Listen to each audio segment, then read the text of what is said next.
Assalamualaikum dan selamat sejahtera pada student accounting cikgu.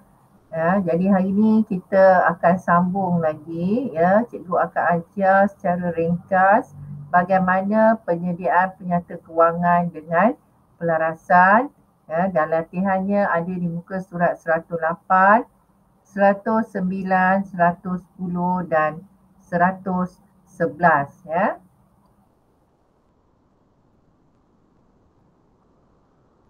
Baik. Kita lihat ya pada soalan ya yang cikgu telah sediakan. Okey, baki pelajar ya, yang satu peringatan daripada cikgu ialah apabila hendak membuat soalan-soalan prinsip perkawanan ni, yang paling utama sekali ialah soalan tu mesti dibaca secara keseluruhan. Baki-baki yang berikut diambil daripada buku-buku pasar mini JJ pada 31 Oktober 2007.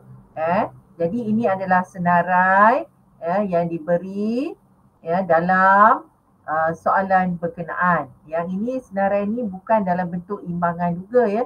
Dia hanya beri senarai dan pelajar kena kenal pastilah mana satu yang perlu dimasukkan dalam akaun perdagangan, mana satu yang perlu dimasukkan dalam akaun untung rugi dan mana satu yang perlu dimasukkan dalam penyata kedudukan kewangan. Sebelum ni pelajar-pelajar telah diajar ya semasa di modul 7 iaitu penyediaan penyata kewangan ya tanpa pelarasan, dan hari ini cikgu akan ajar ya bagaimana kita nak menyediakan penyata kewangan dengan pelarasan. Okey, baik. Apa-apa yang paling penting kalau soalan yang berkaitan dengan pelarasan ni, maklumat yang paling penting ialah berada di maklumat tambahan. Okey, tengok ni. Inventory pada 31 Oktober 2007 bernilai 12,590 pada harga kos dan 13,450 pada harga pasaran. Ini adalah inventory akhir. Pelajar kena ingat ya, kalau ada dua nilai ni, pelajar kena ambil nilai yang paling rendah. Mana-mana satu nilai yang paling rendah. Kemudian kadar bayaran masih belum bayar RM300.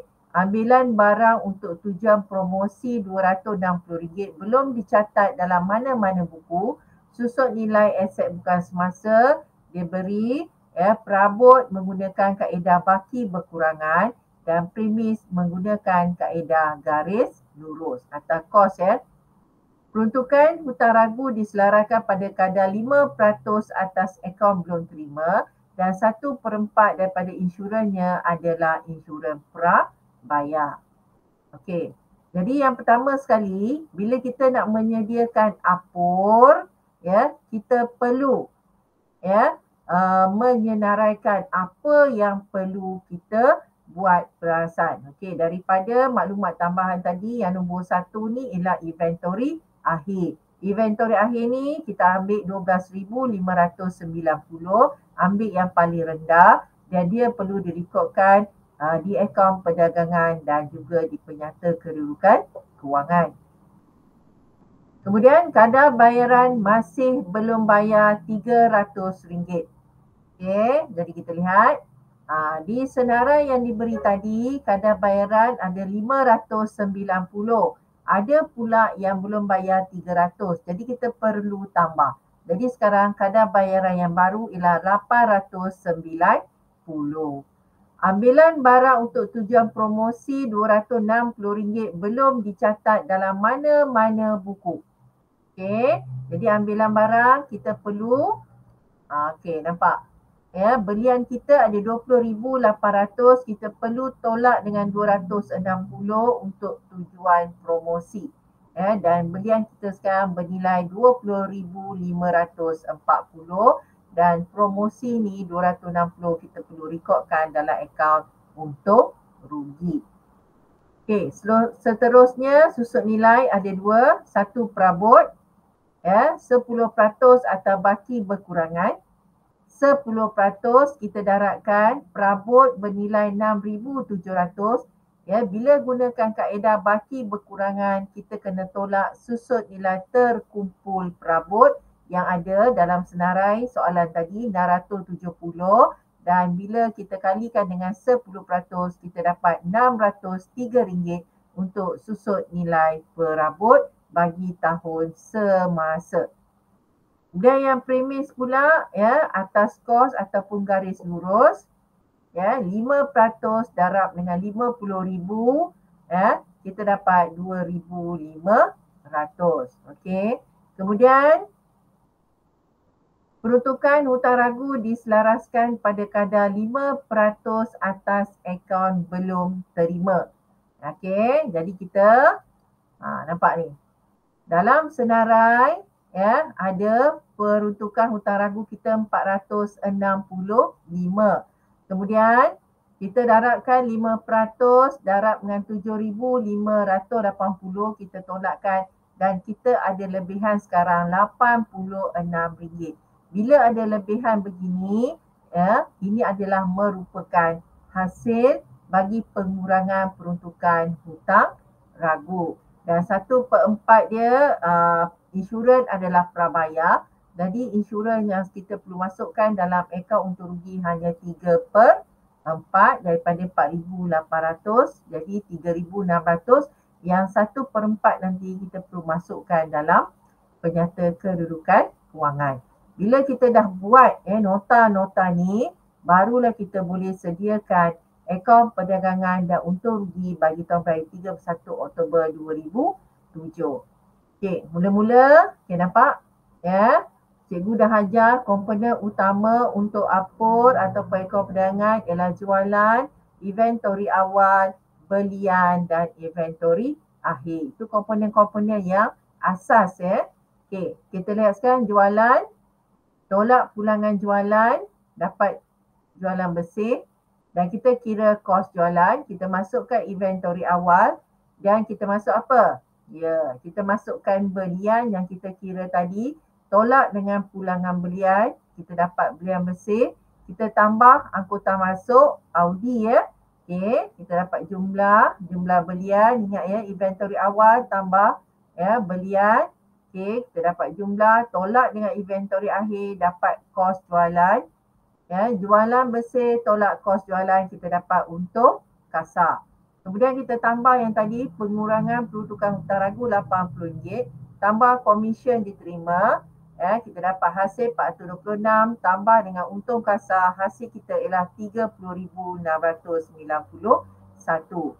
Dan kita tolak dengan belanja insurans yang kita kira tadi 1,360, belanja am ya, kadar bayaran ya, kadar bayaran kita tadi yang kita tambah ada 2 tadi 890, angkutan keluar, gaji dan juga promosi. Ya, dan satu lagi ya, susut nilai, jangan lupa ya, susut nilai perabot kita 603 dan susut nilai premis kita 2,500. Semua kita tambahkan belanja ni dapat 14,083. Hasil tolak belanja untung bersih kita 16,608. Ini ya, jadi cara dia. Dan kita nak sediakan pula penyata kedudukan kewangan. Ya, susut nilai yang terkumpul perabot ya, 670 tambah RM603. Ada 2 kan? Ya, yang terkumpul sekarang dah jadi 1,273. Susut nilai terkumpul premis dia sama sebab dia tak ada susut nilai terkumpul sebelumnya. Dan peruntukan hutang ragu 5% darab 7,580, sekarang hanya tinggal 379. Ya, dan insurans prabayar kita yang 1/4 tadi ialah 1,200. Okey, jadi ini adalah cara menyediakan penyata kedudukan kewangan. Kita perlukan 4 lajur kerana bagi aset bukan semasa, kita masukkan premis, tolak susut nilai terkumpul, kita dapat nilai buku, perabot 6,700, kita tolak susut nilai terkumpul dia, kita dapat nilai buku, tambah kedua-duanya jumlah aset bukan semasa kita 52,927. Kemudian kita sediakan aset semasa, ni dia aset semasa ya, inventory akhir, akaun belum terima, tolak peruntukan hutang ragu tadi yang kita dah kirakan semula, dapat akaun belum terima bersih, insurans prabayar kita yang 1/4 tadi, bank dan tunai, tambah semua aset semasa kita 28,361. Kita kira pula liability semasa, akaun belum bayar 4,450, kadar bayaran belum bayar tambah 22 4,750. Sekarang aset semasa kena tolak dengan liability semasa, kita akan dapat modal kerja. Ini paling penting ya, ingat pelajar. Aset semasa tolak liability semasa, kita dapat modal kerja, di mana aset bukan semasa, kita tambah modal kerja, nilai harta kita sekarang 76,538 dan dibiayai oleh modal awal, tambah dengan untung bersih dapat 76,828 dan kita tolak dengan ambilan kita 290 dan kita dapat lagi jumlah 76,538 sama, equity pemilik kita sama dengan jumlah harta kita. Maka penyata kedudukan kewangan kita telah selesai. Baik, sekian. Terima kasih.